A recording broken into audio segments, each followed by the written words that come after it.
இன்று காலை சிகாமாட் மாவட்டத்தில் மீண்டும் 2.7 ரிக்டர் அளவிலான லேசான நிலநடுக்கம் ஏற்பட்டு அப்பகுதி மக்களை பெரும் பீதியில் ஆழ்த்தியுள்ளது.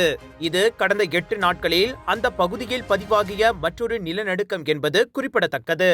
நிலநடுக்கத்தின் மையம் 2.5 டிகிரி வடக்கு மற்றும் 102.8 டிகிரி கிழக்கு இணைக்கோட்டில் சுமார் 10 கிலோமீட்டர் ஆழத்தில் அமைந்திருந்ததாக மலேசிய வானிலை ஆய்வுத்துறை மெட் மலேசியா தெரிவித்துள்ளது. முன்னதாக ஆகஸ்ட் 24ஆம் தேதியன்று 4.1 ரிக்டர் அளவுகோலிலும், பின்பு புதன்கிழமை 3.2 ரிக்டர் அளவுகோலிலும், அதே நாள் மாலை 2.5 ரிக்டர் அளவிலும், பின்பு வியாழக்கிழமை அதிகாலை 3.4 ரிக்டர் அளவிலும் நிலநடுக்கங்கள் பதிவாகி இருந்தது குறிப்பிடத்தக்கது. விலையோ மலிவு, செலவோ குறைவு, தரமோ உயர்வு, மனமோ நிறைவு. மக்களின் தேர்வு என்ரிகோஸ் முழு ஆடை சத்துள்ள பால்மாவு.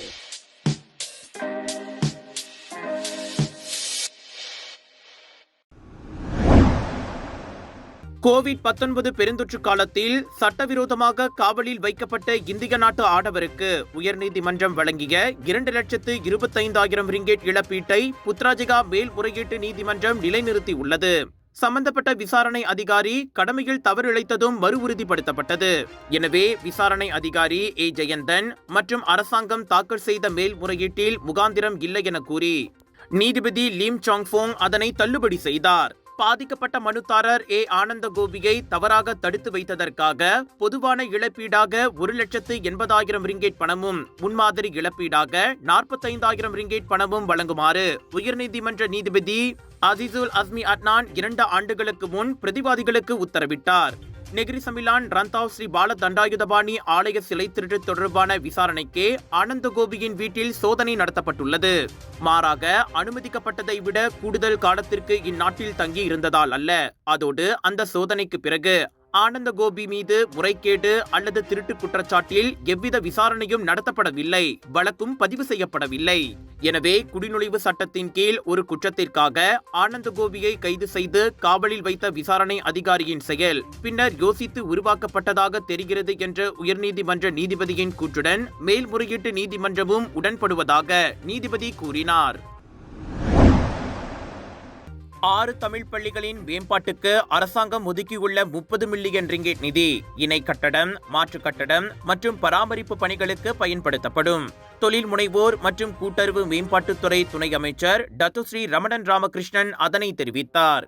பேரா கிளேபாங் தமிழ் பள்ளி, ஸ்லாங்கோர் நொத்தமாக் தோட்ட தமிழ் பள்ளி, ஜொஹோர் குலாய் புசார் தோட்ட தமிழ் பள்ளி, ஜொஹோர் ரினி தோட்ட தமிழ் பள்ளி, பேரா YMHA தமிழ் பள்ளி, பினாங்கு சுங்கைபக்காப் தமிழ் பள்ளி ஆகியவையே அந்த 6 தமிழ் பள்ளிகளாகும்.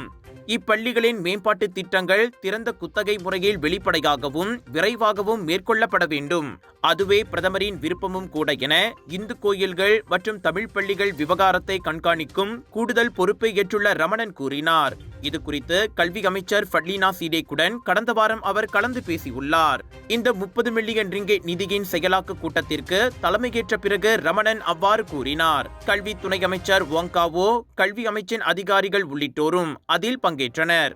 அடுத்த கூட்டத்தில் அந்த 6 தமிழ் பள்ளிகளின் தலைமை ஆசிரியர்கள் மற்றும் பள்ளி மேலாளர் வாரிய உறுப்பினர்களும் பங்கேற்பர் என ரமணன் தெரிவித்தார்.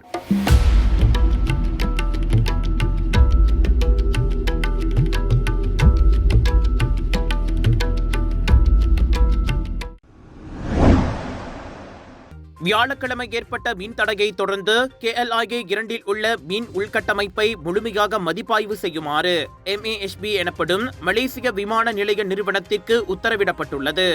என்ன நடந்தாலும் செயல்பாடுகள் பாதிக்கப்படாது, மின்சாரம் எப்போதும் உறுதி செய்யப்படும் என்ற உத்தரவாதத்தை வழங்குமாறு போக்குவரத்து அமைச்சர் ஆந்தனி லாக் MASB-யிடம் கூறியுள்ளார். நேற்று மாலை அமைச்சரவை கூட்டத்திற்கு பிறகு நடந்த கூட்டத்தின் போது MASB தனது அறிக்கையை சமர்ப்பித்ததாகவும், அதிக வெப்பம் காரணமாக மின்கம்பி இணைப்பு மற்றும் கேபிள்கள் தீப்பிடித்ததால் மின்தடை ஏற்பட்டதாக அதில் விளக்கியதாகவும் அமைச்சர் கூறினார். இந்நிலையில் எந்த ஒரு சூழ்நிலையிலும் மாற்று ஜெனரேட்டர் முறை உடனடியாக செயல்படுத்தப்படுவது முக்கியம் என அவர் தனது ஃபேஸ்புக் பதிவில் கூறினார். முன்னதாக மின்சாரத்தை மீட்டெடுக்க MASB 28 நிமிடங்கள் எடுத்துக்கொண்டது மிக நீண்ட நேரம் என ஏமாற்றம் தெரிவித்த ஆந்தனி லாக் அதனை ஏற்றுக்கொள்ள முடியாது என கூறியிருந்தார். பொது போக்குவரத்து துறையில் 15 நிமிடங்களுக்கு மேல் நீடிக்கும் எந்த ஒரு இடையூறும் ஒரு பெரிய சம்பவமாக கருதப்படும். இதனால் நாட்டின் நற்பெயருக்குத்தான் களங்கம் என அவர் நினைவுறுத்தினார். Ready to take your golf game to the next level? Join the Bridgestone ASEAN Amateur Open 2025 and stand a chance to win 5 amazing hole-in-one prizes, including a brand new Mazda CX-30. Don't miss out. Register now at bridgestoneasianamateur.com. 18 வயதுக்கு மேற்பட்ட அனைத்து மலேசியர்களுக்கும் my God அட்டை வாயிலாக வழங்கப்படும் 100 ringgit சாரா உதவியை நாளை August 31 முதல் பயன்படுத்தலாம். இந்த 100 ரிங்கெட் மூலம் நாடளாவிய நிலையில் தேர்ந்தெடுக்கப்பட்ட 4500 கடைகளில் பொருட்களை வாங்கலாம். ஆனால் அதனை ரொக்கமாக்க முடியாது என்பது குறிப்பிடத்தக்கது. மலேசியர்களுக்கு நன்றி தெரிவிக்கும் வகையில் ஒன் ஆஃப் முறையில், அதாவது ஒரே ஒரு முறை மட்டுமே இந்த 100 ரிங்கெட் சும்பாங்கான் அசாஸ் ரஹ்மா உதவி வழங்கப்படுகிறது. டிசம்பர் 31 வரை இது செல்லுபடியாகும்.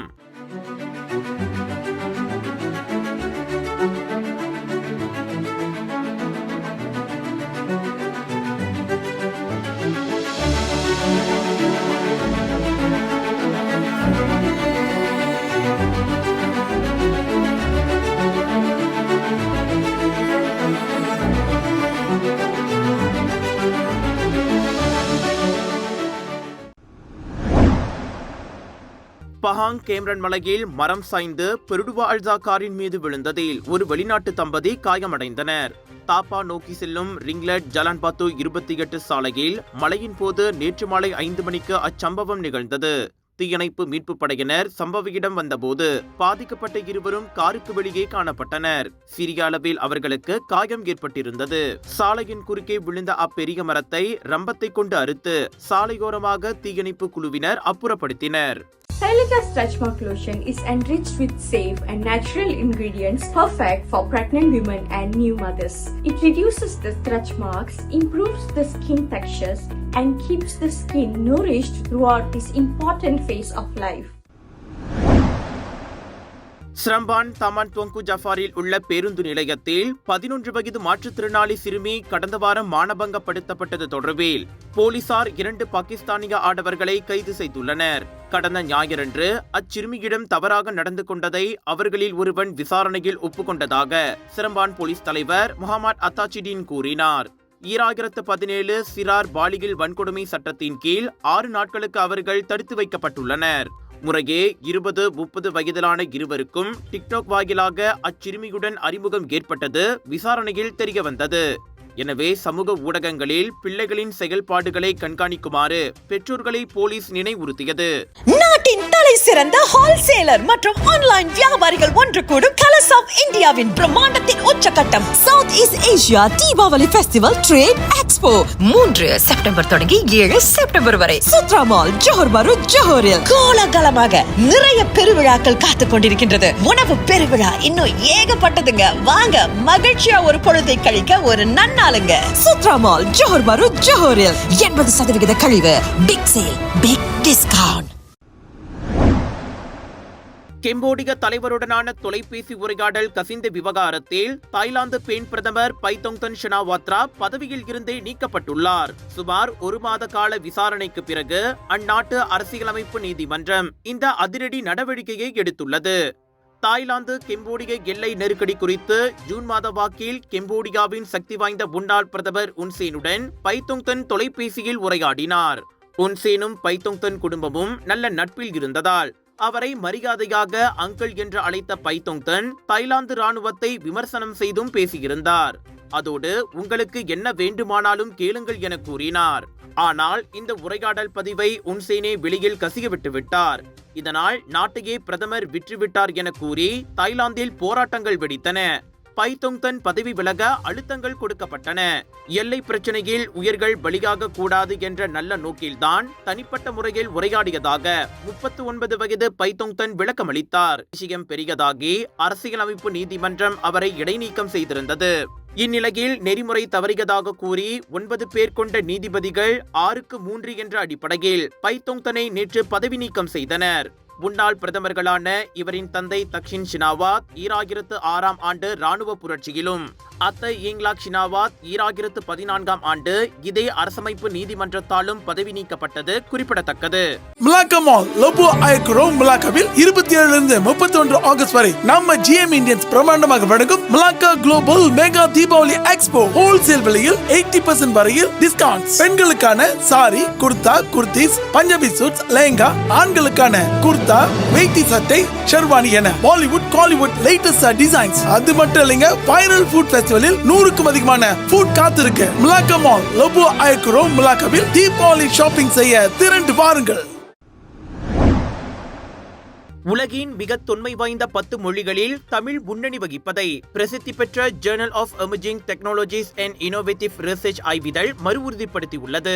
5000 ஆண்டுகளுக்கும் மேலான தொடர்ச்சியான இலக்கிய பாரம்பரியத்துடன் தமிழ் மொழி உலகளவில் தனித்துவம் பெற்றுள்ளது. திராவிட மொழி குடும்பத்தை சேர்ந்த தமிழில் சங்ககால கவிதைகள், தத்துவ நூல்கள், மதப்பாடல்கள் உள்ளிட்ட பல்வேறு இலக்கியங்கள் உருவாகி இன்று வரை பாதுகாக்கப்பட்டுள்ளன. இந்நிலையில் இந்த ஆய்விதழ் தமிழின் ஆழமான பண்பாட்டு வேர்களை சுட்டிக்காட்டியுள்ளது. உலகில் பல பண்டைய மொழிகள் அழிந்துவிட்ட நிலையில் தமிழோ அன்றாட பேச்சு, இலக்கியம், ஊடகம் ஆகிய துறைகளில் இன்னும் சிறப்போடும் செழிப்போடும் பயன்படுத்தப்படுவதையும் அது குறிப்பிட்டது. இன்று உலகம் முழுவதும் 7,50,00,000 பேருக்கு மேல் தமிழ் மொழியை பேசி வருகின்றனர்.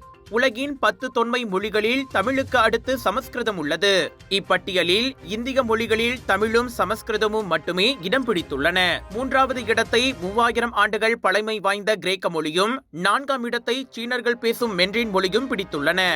அரபு மொழி 6ஆம் இடத்தையும், பாரசீக மொழி 8ஆம் இடத்தையும், லத்தீன் மொழி 9ஆம் இடத்தையும் பிடித்துள்ளன. 2000 ஆண்டுகள் பழமை வாய்ந்த ஜப்பானிய மொழி 10வது இடத்தில் உள்ளது.